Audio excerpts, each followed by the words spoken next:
సదాశివసమారంభాం శంకరాచార్యమధ్యమాం అస్మదాచార్యపర్యంతం వందే గురుపరంపరాం. హరి ఓం.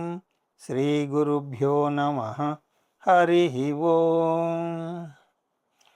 పార్థాయ ప్రతిబోధితాం భగవతా నారాయణేన స్వయం వ్యాసేన గ్రథితాం పురాణమునినాం మధ్యే మహాభారతం అద్వైతామృతవర్షిణీం భగవతీం అష్టాదశాధ్యాయినీం అంబ త్వామనుసందదామి భగవద్గీతే భవద్వేషిణీం. యం బ్రహ్మా వరుణేంద్ర రుద్రమరుతస్తున్వంతి దివ్యైస్తవైః వేదై సాంగపదక్రమోపనిషదై గాయంతి యం సామగాః. ధ్యానావస్థిత తద్గతేన మనసా పశ్యంతి యం యోగినః. యస్యాంతం న విదుః సురాసురగణా దేవాయ తస్మై నమః. ఓం శ్రీకృష్ణ పరబ్రహ్మణే నమః. స్మరవారం వారం కార్యక్రమంలో భగవద్గీత జ్ఞానయజ్ఞంలో 112వ రోజు అధ్యయనానికి మీ అందరికీ స్వాగతం.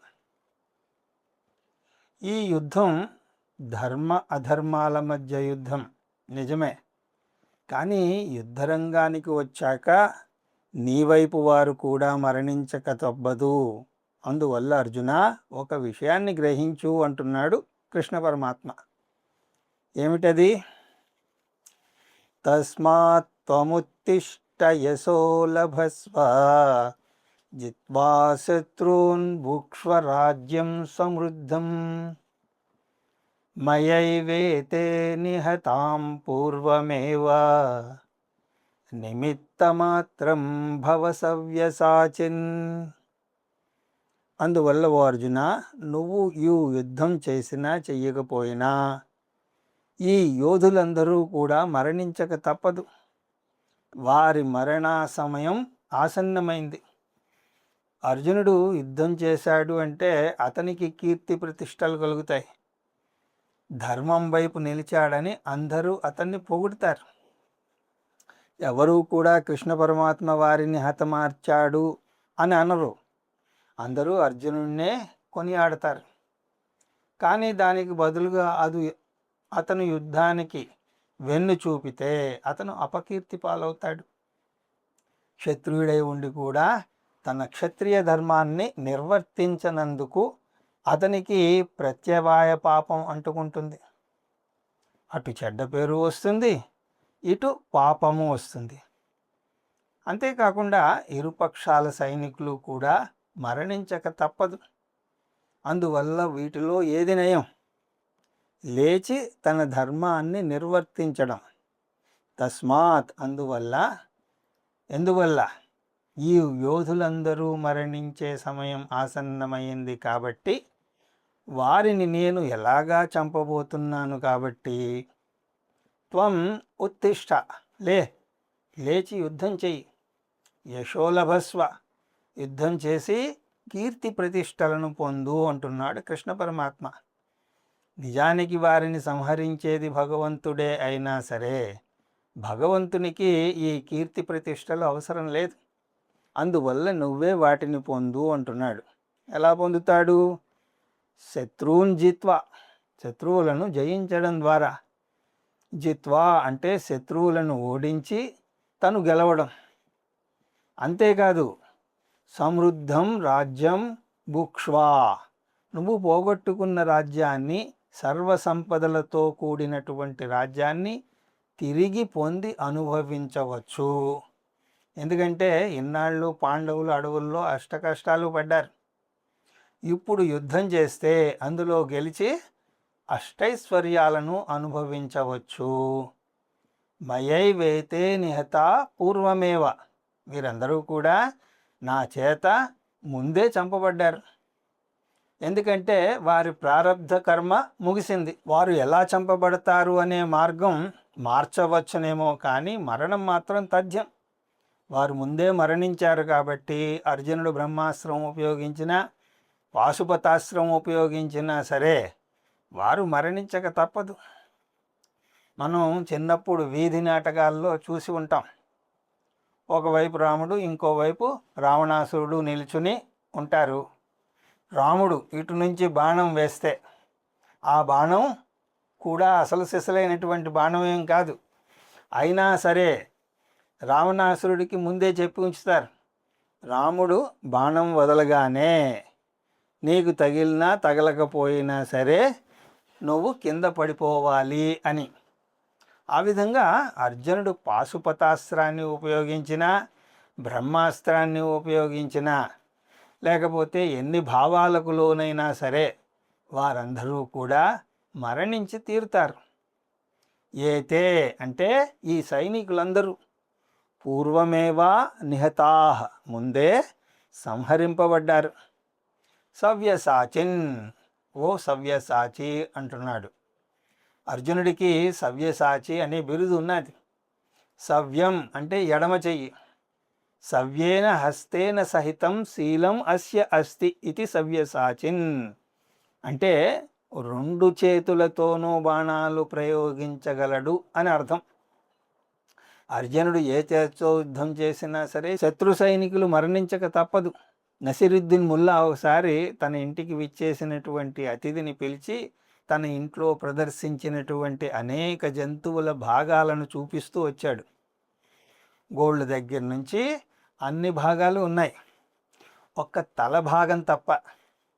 వచ్చిన అతిథి ఆశ్చర్యంగా అడిగాడు, ఇన్ని జంతువులను వేటాడి వేటాడి వాటిని హతమార్చావు అంటే నువ్వు చాలా గొప్ప వేటగాడివి అయి ఉండాలి, కానీ ఏ జంతువుది తల మాత్రం లేదే అని అన్నాడు. దానికి నసరుద్దీన్ ముల్లా అన్నాడు కదా, నేను వేటకు వెళ్ళేసరికి తలలు ఎవరో తీసుకు వెళ్ళిపోయారు.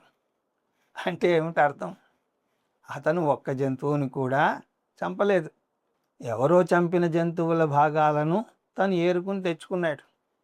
ఆ విధంగా అర్జునుడు ఎవరిని ప్రత్యేకించి చంపాల్సిన అవసరం లేదు, భగవంతుడు ముందే వారిని చంపేశాడు.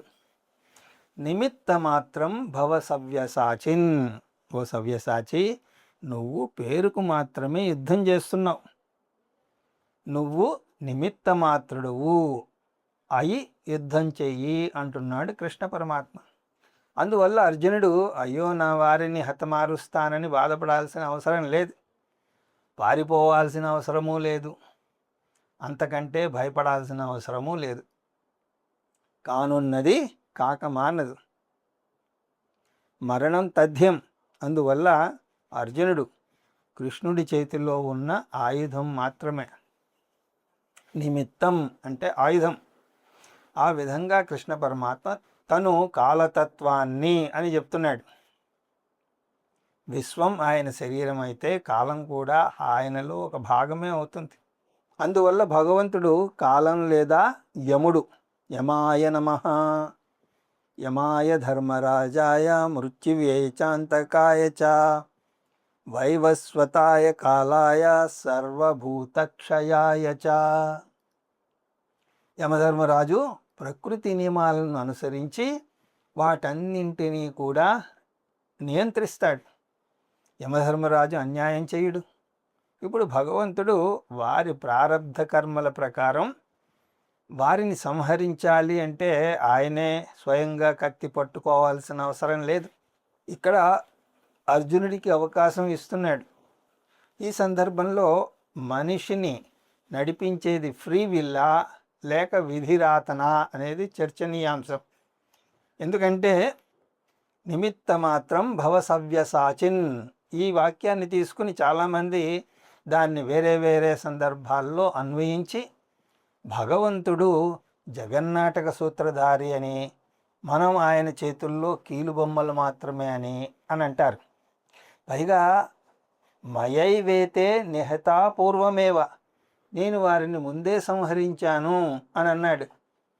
అంటే వారి తలరాతను నేను ముందే రాసి పంపాను అని చెప్పినట్టు అర్థం. అంటే భగవంతుడు మనలను ఈ భూమి మీదకు పంపినప్పుడే మన తలరాతను రాసి పంపిస్తాడని, మనం ఎలాగూ ఆ విధిరాతను తప్పించుకోలేమని, మనమంతా కూడా విధి రాసిన వింత నాటకంలో పాత్రధారులం మాత్రమే అంటారు కొందరు. అంటే వీరు విధి బలీయమైనది అని అంటారు. హరినాపి హరేణాపి బ్రహ్మాణాపి సురైరపి లలాట లిఖితారేఖ పరిమార్తుం న శక్యతే. ఇది విధిని నమ్మే శ్లోకం. లలాట లిఖిత రేఖను నమ్మేటువంటి శ్లోకం. విధిరాతను కానీ జాతకాన్ని కానీ చేతిలో ఉన్న గీతలను కానీ ఎవరూ తప్పించలేరు. హరి అంటే విష్ణుమూర్తి, హరేణపి అంటే శివుడు కూడా, బ్రహ్మాణపి అంటే బ్రహ్మదేవుడు కూడా, సురైరపి అంటే దేవతలు కూడా. అంటే ఒకసారి మన తలరాత రాశాక హరిహరాదులు కానీ ఆ తలరాత రాసిన బ్రహ్మదేవుడు కానీ వేరే దేవతలు కానీ ఎవ్వరూ దాన్ని మార్చలేరు అని అంటారు. అంటే దీని అర్థం ఏమిటి? తలరాత రాసిన బ్రహ్మదేవుడే మార్చలేకపోతే, హరిహరాదులే మార్చలేకపోతే మామూలు మనిషిని నేనెంత అని అనుకుంటారు కొంతమంది.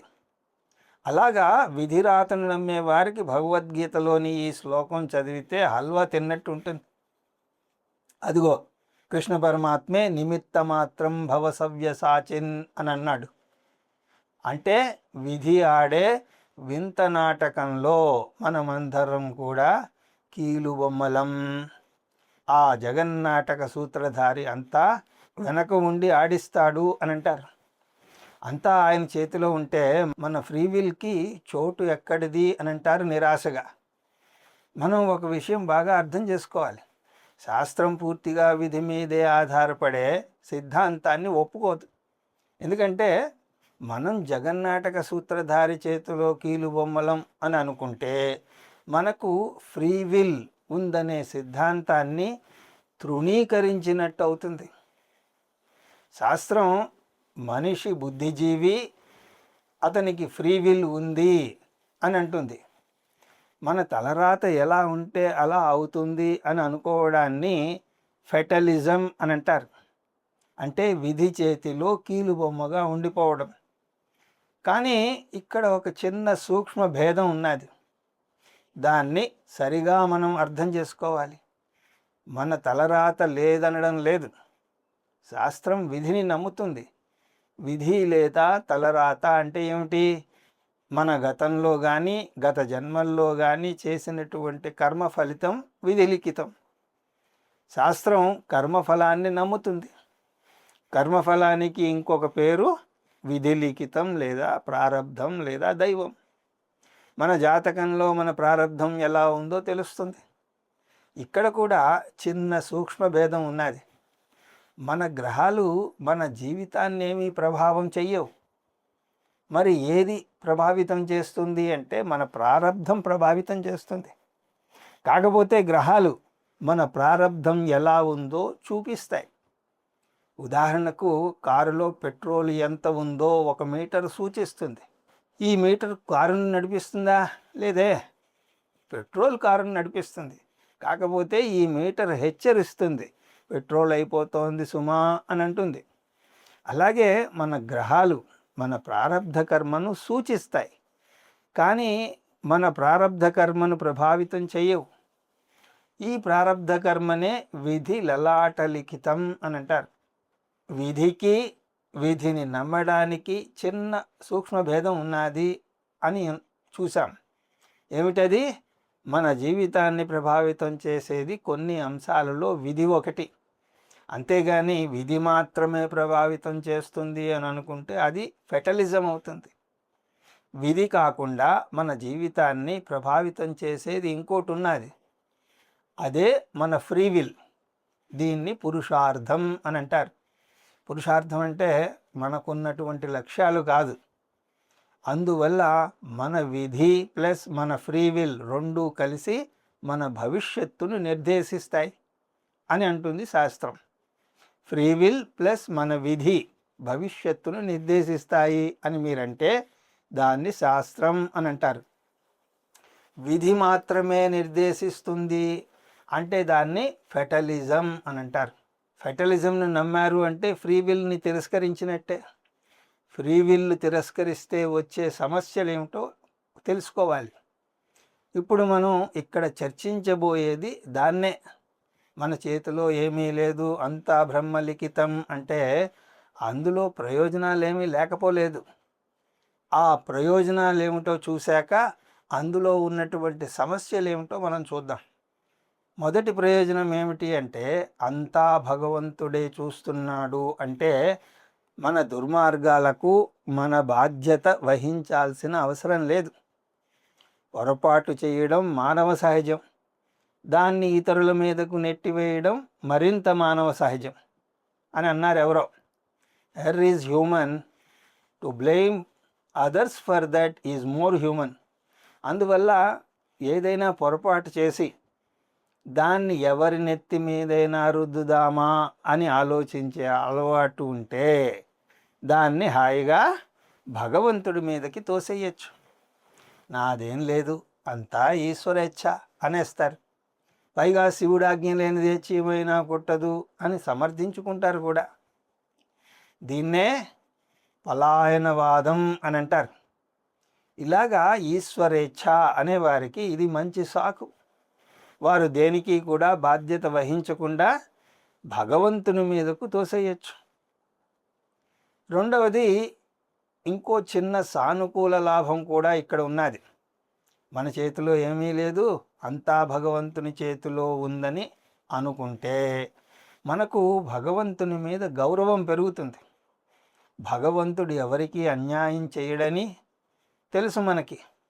ఈ సిద్ధాంతం ఒక విధంగా జీవితంలో ఎదురయ్యేటువంటి ఆటుపోట్లను తట్టుకోవడానికి తోడ్పడుతుంది. అప్పుడు కష్టాలను చిరునవ్వుతో స్వీకరించే గుండె ధైర్యం మనకు కలుగుతుంది.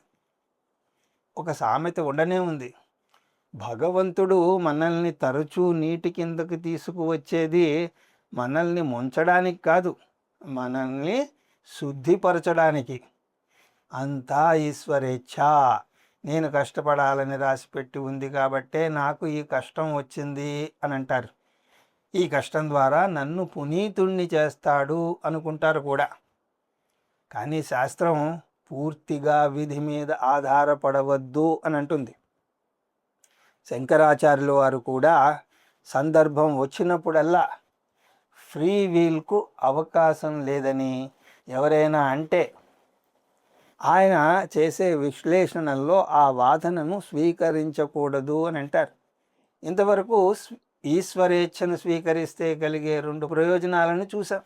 కానీ ఇప్పుడు కేవలం ఈశ్వరేచ్ఛ మీద మన జీవితం ఆధారపడి నడుస్తోంది అంటే వచ్చే 6 సమస్యలను మనం చర్చిద్దాం.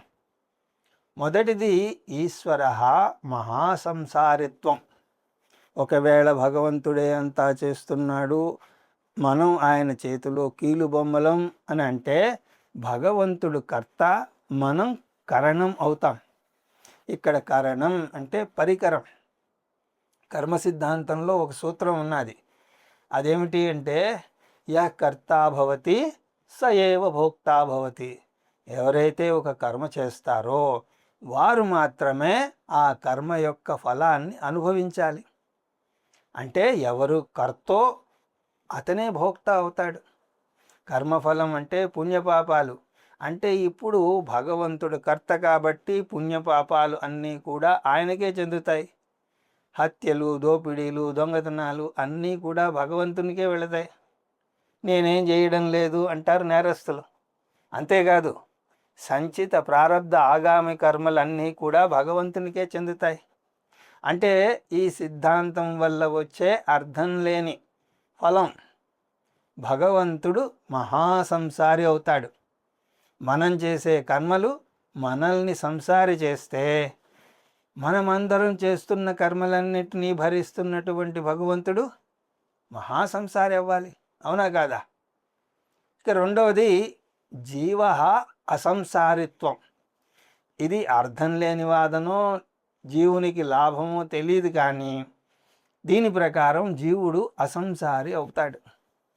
భగవంతుడు కర్త, మనం కరణం అని అన్నాం కదా మొదటి అంశంలో. మనం కరణం అయితే మనకు కర్మఫలం అంటదు. ఉదాహరణకు, ఒక కారు ఒక వ్యక్తిని ఢీకొంటే ఆ వ్యక్తి మరణించాడు అని అనుకుందాం. ఇప్పుడు శిక్ష కారుకు వేస్తారా, కారు నడిపిన వ్యక్తికి వేస్తారా?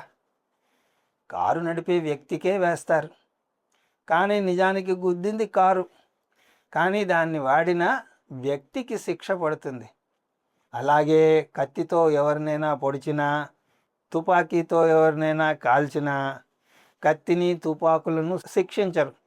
ఆ సూత్రాన్ని ఇక్కడ అన్వయిస్తే భగవంతుడు కర్త, మనం ఆయన వాడినటువంటి కరణం, అందువల్ల మనకు శిక్ష పడడానికి వీల్లేదు. అంటే మనకు పుణ్యపాపాలు అంటవు. పుణ్యపాపాలు అంటకపోతే కలిగే ప్రయోజనం ఏమిటి? మోక్షం. అలా మోక్షం వచ్చేటట్టయితే మనం కష్టపడి భగవద్గీత నేర్చుకోవాల్సిన అవసరం ఏముంది చెప్పండి? ఎవరూ నేర్చుకోక్కర్లేదు. భగవంతుడు నేర్చుకోవాలి. ఎందుకు? ఆయన పాపం మహాసంసారి అవుతాడు. దాని నుంచి ఆయనకు మోక్షం రావాలి అంటే ఆయన భగవద్గీత నేర్చుకోవాలి.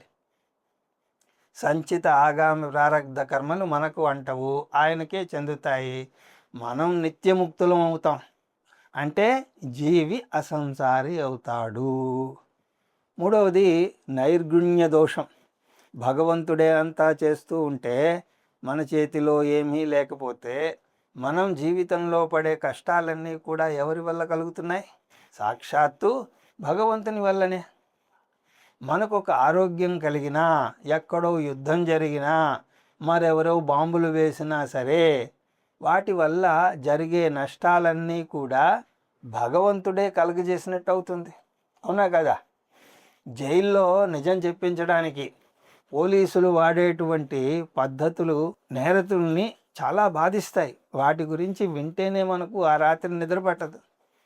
అలాగే ఏ ఆసుపత్రికి వెళ్ళి చూసినా, ఐసీయూలోకి వెళ్ళి తొంగి చూసామా, వారి అవస్థలు చూస్తే మనసంతా కూడా కకావికలమైపోతుంది. వారికి ఇంత బాధలు కలుగజేస్తున్నది ఎవరు? మీరా, నేనా? కాదు కాదు, మనమంతా ఆయన చేతిలో కీలుబొమ్మలం మాత్రమే.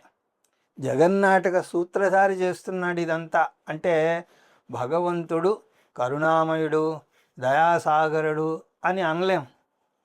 అలా భగవంతుడు నిర్దయుడుగా ప్రవర్తిస్తే దాన్ని నైర్గుణ్య దోషం అని అంటాం. నిగృణ అంటే జాలి లేకపోవడం, నైర్గుణ్యం అంటే జాలి లేనటువంటి వ్యక్తి. భగవంతుడు నిస్సహాయుడు, అందువల్ల వారు అవస్థ పడుతున్నారు అని కూడా అనలేం. ఎందుకంటే భగవంతుణ్ణి సర్వజ్ఞుడు, సర్వశక్తిమంతుడు అని అంటారు. ద్రౌపదికి నిండు కౌరవ సభలో వస్త్రాపహరణం జరుగుతూ ఉంటే ఇలా అభయహస్తాన్ని చూపించి ఆమెను కాపాడాడే లేదా? అలా అతను విశ్వరూపం ధరించి అనేక వేల చేతులతో ఆసుపత్రుల్లోకి వెళ్ళి నానా అవస్థలు పడుతున్నటువంటి రోగులందరినీ కూడా ఆ బాధను చేత్తో తీసేసినట్టు తీసేయాలి. భగవంతునికి శక్తి లేదు అని అనలేం. ఎందుకంటే ఆయన సర్వశక్తిమంతుడు. భగవంతునికి తెలియదు అని కూడా అనలేం. ఎందుకంటే ఆయన సర్వజ్ఞుడు. అంతేకాదు ఆయన దయాసాగరుడు కూడా. అలాంటి దయాసాగరుడు మానవుల కష్టాలకు ఎందుకు ముగింపు పలకడం లేదు అనే ప్రశ్న వస్తుంది. అప్పుడు భగవంతునికి నైర్గుణ్య దోషం ఉన్నట్టు అవుతుంది. నాలుగవది వైషమ్య దోషం. దేవుని మీదే అంతా భారం వేస్తే దేవుడు కరుణామయుడు కాడని ఇంతకుముందు అంశంలో చూసాం. ఇప్పుడు ఇంకో కోణంలోంచి చూస్తే కొంతమంది మనుష్యులు విందు విలాసాలలో మునిగి తేలుతూ ఉంటారు. కొంతమంది రాజభోగాలు అనుభవిస్తున్నారు. ఆ ఆనందంలో కూడా తారతమ్యాలు ఉన్నాయి. కొంతమంది ఆనందంగా, కొంతమంది చాలా ఆనందంగా, ఇంకొంతమంది మరీ ఎక్కువ ఆనందంగా ఉన్నారు. కారు ఉన్నవారు ఆనందంగా ఉంటారు అని అనుకుంటే ఆ కారుల్లో కూడా హెచ్చుతగ్గులు ఉన్నాయి. ఒకటి చాలా ఖరీదైనటువంటి కారు అయితే ఇంకొకటి సాదాసీదా కారు. అంటే భగవంతుడు తనకు తోచినట్టుగా సుఖాలను ఇచ్చినట్టు అవుతుంది.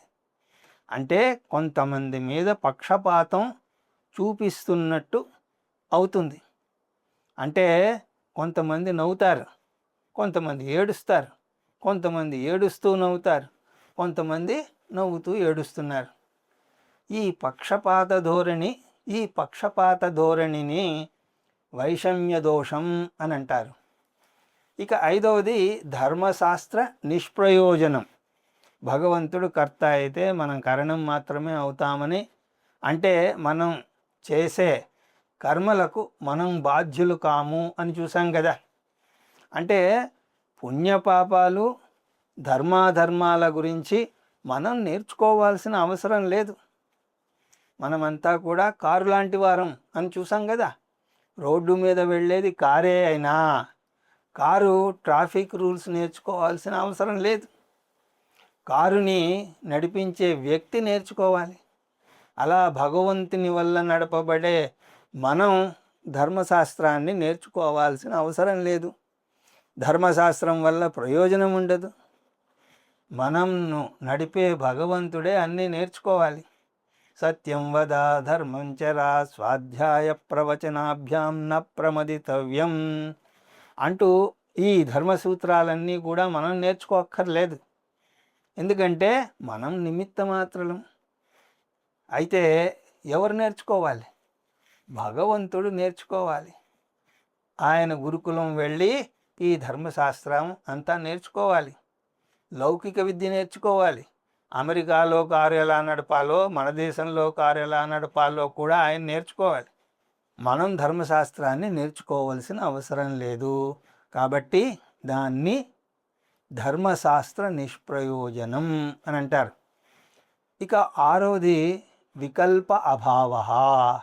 భగవంతుడు కర్త అయితే, మనం కరణం మాత్రమే అయితే, కరణంగా మనకు జీవితంలో ఏ ఘర్షణ ఉండదు. ఎందుకంటే ఏం పని చేయాలో ఒక పరికరం నిర్ణయించిన అవసరం లేదు. ఎప్పుడైతే ఏ పని చేయాలో నిర్ణయించాల్సిన అవసరం లేదో అప్పుడే మనకు జీవితంలో ఏ ఘర్షణ ఉండదు. ఆ ఘర్షణ కూడా భగవంతుడే పడతాడు. మన ఇంటికి వెళ్ళడానికి 2 మార్గాలు ఉంటే ఏ మార్గంలో వెళ్ళాలో ఆ నిర్ణయం ఏదో మనమే తీసుకోవాలి. ఎక్కడ ఫ్రీ విల్ ఉంటే అక్కడ చాయిస్ కూడా ఉంటుంది. ఎక్కడ చాయిస్ ఉంటే అక్కడ సంఘర్షణ కూడా ఉంటుంది. 2 అవకాశాలు ఉంటే ఏది ఎన్నుకోవాలి? పెద్ద సంఘర్షణ ఉంటుంది మనస్సులో. దాన్ని మానసిక సంఘర్షణ అని అంటారు. అంటే free will, choice, concept package deal లాంటివి. ఒకటి ఉన్న చోట ఇంకోటి ఉంటుంది. మనుషులకు ఫ్రీ విల్ ఉందో లేదో ఎలా తెలుస్తుంది అంటే వారి మనస్సులో సంఘర్షణ ఉందో లేదో అడగండి. నిజానికి పొద్దున్న లేవడమే పెద్ద సంఘర్షణ అంటారు పూజ్య స్వామీజీ. పొద్దున్నే అలారం మోగుతుంది, కానీ పక్క దిగకుండా ఉండడానికి అనేక కుంటి సాకుతులు వెతుకుతూ ఉంటారు. ఇప్పుడు స్నానం చేయాలా, తర్వాత చేద్దామా, గీతా బోధ వినాలా వద్దా, ప్రతిదీ సంఘర్షణే. ఈ సంఘర్షణ ఎందుకు వస్తుంది అంటే మీకు చాయిస్ ఉంది కాబట్టి. దాన్ని వికల్పం అని అంటారు. వికల్పం ఎందుకు వస్తుంది? ఫ్రీ విల్ ఉంది కాబట్టి. దాన్ని పురుష ప్రయత్నం అని అంటారు. ఇప్పుడు మీ కారులో మీరు మీ డ్రైవరు వెళుతున్నారు. మీ డ్రైవర్కు ఏ విధమైనటువంటి సంఘర్షణ ఉండదు. ఎందుకు అంటే అతను ఏమీ నిర్ణయం తీసుకోడు. మీరు ఎప్పుడు ఎక్కడికి వెళ్ళమంటే అక్కడికి వెళ్తాడు. మీరు యజమాని, అతను మీ సేవకుడు. మీ మాట వినడం అతని ధర్మం. ఈ సూత్రాన్ని ఉపయోగించి చూస్తే భగవంతుడు యజమాని, మనం ఆయన చేతిలో ఉన్న సేవకులం. అంటే మనకు కూడా ఏమీ సంఘర్షణ కలగకూడదు. కానీ ప్రతి విషయంలోనూ మనకు సంఘర్షణ కలుగుతూనే ఉంది. అంటే మనకు ఫ్రీ విల్ ఉంది అని అర్థం.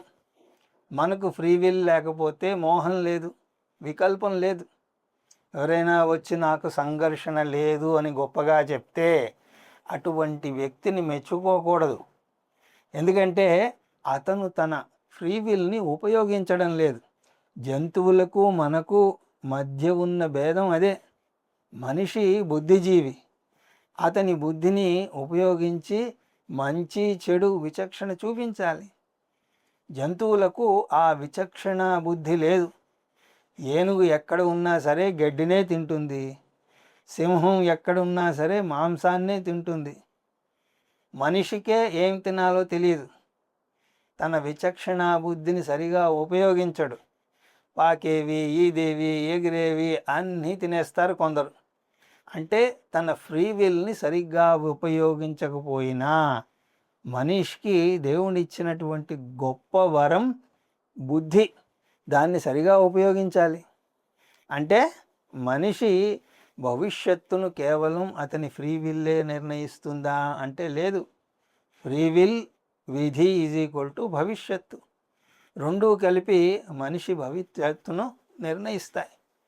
జంతువులకు విధి మాత్రమే భవిష్యత్తును నిర్ణయిస్తుంది. కానీ మనిషి మీద రెండు శక్తులు పనిచేస్తాయి. భవిష్యత్తులో ప్రతి క్షణము ఈ ఫేట్, ఫ్రీ వీల్ యొక్క ఇంటరాక్షన్ వల్ల నిర్ణయింపబడుతుంది. ఒక సందర్భంలో ఫ్రీ విల్ ప్రభావం ఎక్కువగా ఉండవచ్చు, ఇంకొక సందర్భంలో విధి బలీయంగా ఉండవచ్చు. ఒక్కొక్కసారి రెండు సమాన స్థాయిలో ఉండవచ్చు. సమాన స్థాయిలో ఆ ప్రభావాన్ని చూపించవచ్చు. ఇదంతా కూడా మనిషికి మాత్రమే జరుగుతుంది.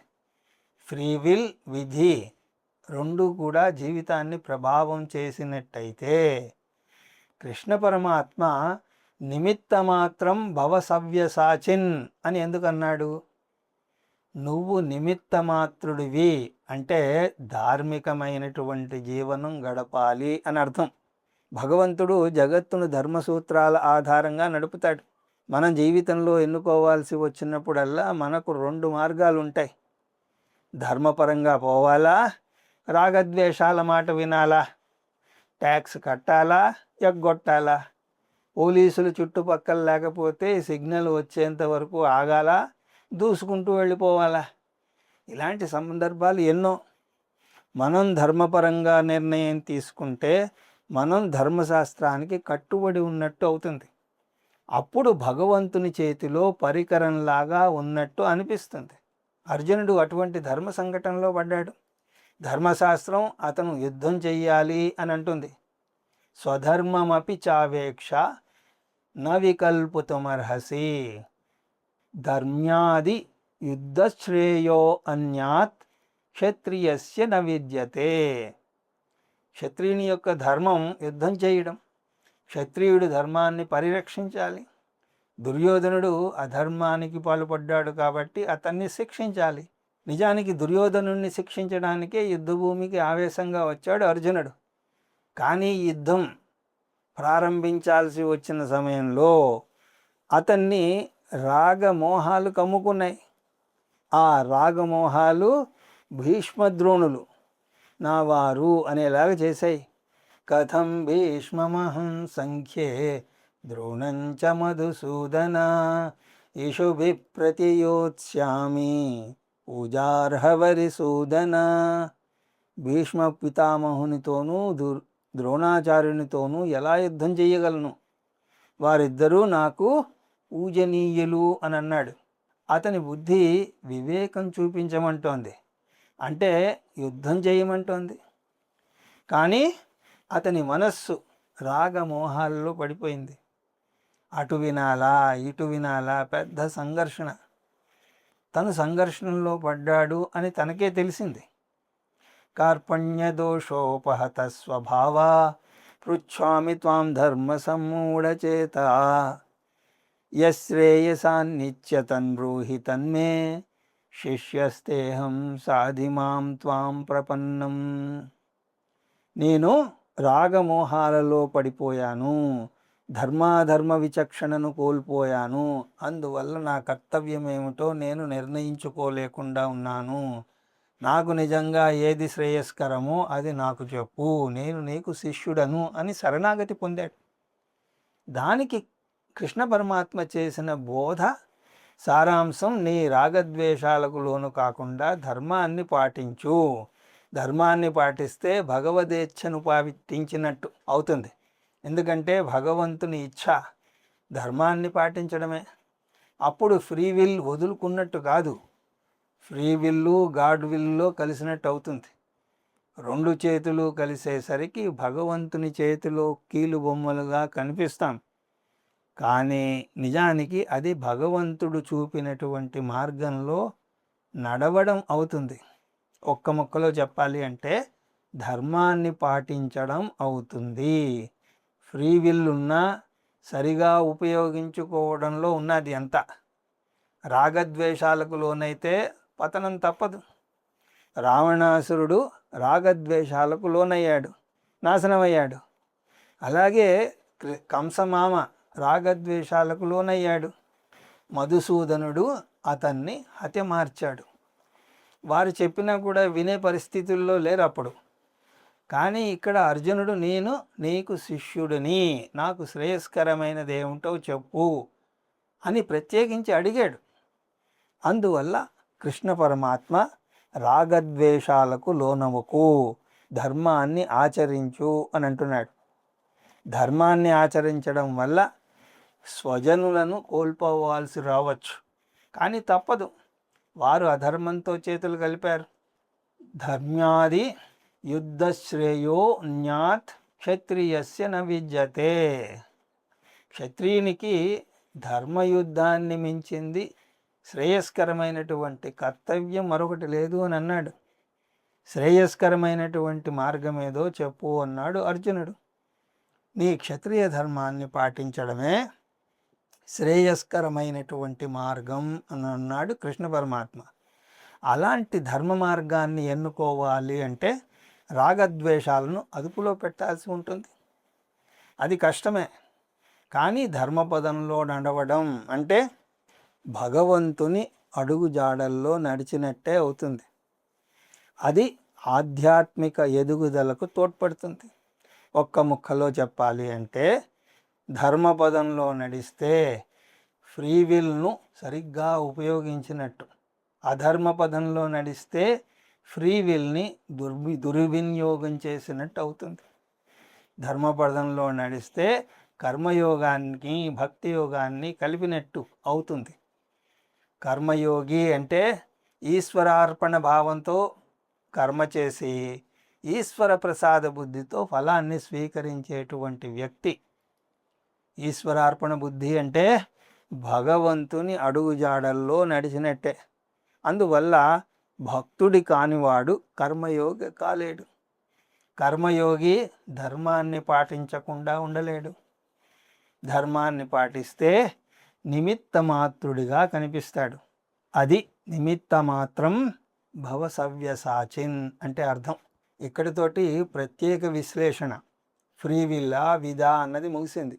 ద్రోణంచ భీష్మంచ జయద్రజంచ కర్ణం తదాన్యానపి యోధ వీరాన్ మయా హతస్త్వాం జహిమాం వ్యతిష్టా యుధ్యస్వజేతాసిరణే సపత్నాత్. ఇక్కడ కృష్ణ పరమాత్మ అర్జునుడు పాటించాల్సినటువంటి శ్రేయస్కరమైనటువంటి మార్గం ఏమిటో నిర్దేశిస్తున్నాడు. అది ధర్మపదం. ధర్మసూత్రం లేదా కర్మసూత్రం ప్రకారం వీరందరూ కూడా భూమి నుంచి నిష్క్రమించే సమయం ఆసన్నమైంది. ఎవరు వారు? ద్రోణుడు, జయద్రథుడు, కర్ణుడు, ఇరువైపు ఉన్న యోధులు. వారందరినీ కూడా నేను ముందే చంపాను అన్నాడు కృష్ణ పరమాత్మ. అంటే వారి ప్రారబ్ధ కర్మ ముగిసింది, వారు మరణించి తీరాలి. ఒక్కోసారి చాలా విషమ పరిస్థితి ఎదుర్కోవాల్సి ఉంటుంది. మన దగ్గర వారికో ఎవరికో అనారోగ్యం ముంచుకు వస్తుంది. డాక్టర్లు పరిస్థితి విషమించింది, కొన్ని రోజులైతేనే కానీ ఏ విషయము చెప్పలేము అని అంటారు. అంటే మన దగ్గర వారు కోలుకుంటారో అంతిమ శ్వాస విడుస్తారో వారికి అప్పుడు ఏం రాసి పెట్టుందో మనకి తెలియదు. అలాగని చెప్పి వారిని వదిలిపెట్టలేము. మన ఫ్రీ విల్ ఉపయోగించి వీలున్నంత వైద్య సహాయం అందేలాగా చేస్తాం. వారి ఫలం అదృష్ట ఫలం కాబట్టి మనకు తెలియదు. అందువల్ల మనం కర్మ చేసేటప్పుడు అంతా కూడా మన చేతిలో ఉన్నట్టు కర్మ చేయాలి. ఫలితాన్ని ఆశించేటప్పుడు మాత్రం అంతా భగవంతుని చేతిలో ఉన్నట్టుగా స్వీకరించాలి. ఫ్రీ విల్ ఫేట్లకు ఆచరణీయ సూత్రం ఇది. మన విధి ఎలా ఉందో తెలియదు. కొంతమంది జ్యోతిష్యుల ద్వారా తెలుసుకుందామని ప్రయత్నిస్తారు, కానీ దాని మీద పూర్తిగా ఆధారపడకూడదు. ఒకే విషయాన్ని ఇద్దరిని అడిగితే ఇద్దరూ భిన్నంగా చెప్తారు. ఒకవేళ ఒకరిని అడిగితే అతను అన్నీ సరిగా చెప్పే గొప్ప జ్యోతిష్యుడే అయినా కూడా ప్రతి చిన్నదానికి అతని మీద ఆధారపడకూడదు. భగవద్గీత నేర్చుకోవాలా వద్దా, ఇలాంటివి కూడా అతన్ని అడగకూడదు. ముఖ్యమైనవి పెద్ద అంశాల విషయంలో జాతకం చూపించుకుంటే పర్వాలేదు, కానీ ఇందాక మనం చూసినట్టు మన సాయశక్తులా మన ప్రయత్నం చేయాలి. తక్కింది భగవంతుని మీద భారం వేసి వదిలేయాలి. త్వం జహి, నువ్వు వారిని వధించు అంటున్నాడు కృష్ణ పరమాత్మ. కనబడితే కాల్ చేయండి అని కొన్ని సందర్భాల్లో చూస్తాం. ఇక్కడ ఎవరిని చంపాలి? అర్జునుడు అంటే ద్రోణాచార్యుణ్ణి. ద్రోణాచార్యులు వారు అర్జునికి గురువే కావచ్చు, కానీ ఆయన అధర్మం వైపు నిలిచాడు. గురుహత్య బాధగానే ఉంటుంది, కానీ తప్పదు. రాగద్వేషాలు మనోమయ కోశానికి చెందినవి, ధర్మం విజ్ఞానమయ కోశానికి చెందింది. మనస్సు ఆడించినట్టు ఆడకూడదు. బుద్ధి చెప్పిన మాటను బుద్ధిగా వినాలి. భీష్మంచ జయద్రజంచ, భీష్మ పితామహుణ్ణి జయద్రథుణ్ణి కూడా చంపాలి. కృష్ణ పరమాత్మకు కూడా వీరంటే అభిమానమే. అర్జునుడి యొక్క ఆత్మీయులు అతనికి కూడా ఆత్మీయుడైన కృష్ణ పరమాత్మకు కూడా ఆత్మీయులే. ఆ మాటకు వస్తే కృష్ణ పరమాత్మ స్వయంగా తన మేనమామైనటువంటి కంసుణ్ణి వధించాడు. ఎందుకు? అతను అధర్మానికి పాల్పడ్డాడు కాబట్టి వధించాడు. అందువల్ల అటువంటి వారిని చంపడమే బాధాకరమైనా కూడా తప్పదు. ఆ రాగద్వేషాలను పక్కకు పెట్టాలి. కర్ణుణ్ణి చంపాలి, అది అతనికి బాధాకరం కాదు. తధాన్యానపి యోధవీరాన్, ఈ తతంగంలో అనేక యోధులను కూడా సంహరించాల్సి ఉంటుంది. వారిలో పాండవుల వైపు యోధులు కూడా ఉన్నారు, కానీ తప్పదు. వారి ప్రారబ్ధ కర్మ ముగిసింది, వారు కూడా మరణించాలి. మయా హతాన్, నేను ముందే వారిని చంపాను అంటే వారి కాలం ముగిసిపోయింది. నేను ముందే చంపిన వారిని నువ్వు చంపాలి. మా వ్యతిష్టా, నువ్వు బాధపడకు. ఇవన్నీ కూడా జీవిత సత్యాలు. ఇష్టం ఉన్నా లేకపోయినా కూడా జీవితంలో ఎన్నో పనులు చేయాల్సి ఉంటుంది. అందువల్ల బాధపడకూడదు. యుధ్యస్వ అర్జున, నువ్వు యుద్ధం చెయ్యి అంటున్నాడు కృష్ణ పరమాత్మ. క్షత్రియ ధర్మం యుద్ధం చెయ్యడము అని ఇంతకుముందే చూసాం. బ్రాహ్మణుడు యుద్ధం చేయాల్సిన అవసరం లేదు, కానీ క్షత్రియుని ధర్మాన్ని రక్షించడం. జేతాసి రణే సపత్నాన్, నువ్వు ఖచ్చితంగా నీ శత్రువుల్ని జయిస్తావు. సపత్నాన్ అంటే శత్రువులు. 2వ అధ్యాయంలో యుద్ధంలో గెలుస్తానో లేదో అనే సందేహాన్ని వెలిబుచ్చాడు అర్జునుడు.